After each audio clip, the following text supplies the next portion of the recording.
Today we'll talk about how to fix or how to solve the problem of exited accounts on the application of Discord.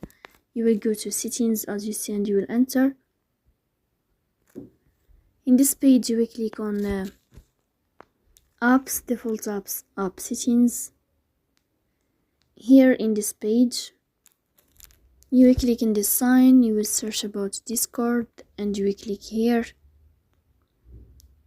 After that, in this page of app info, you will click on first stop and you will click OK.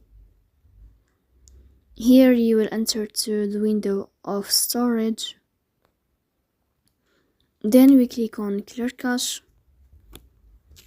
In the end, you can turn off your phone and you can wait a moment to restart your phone again.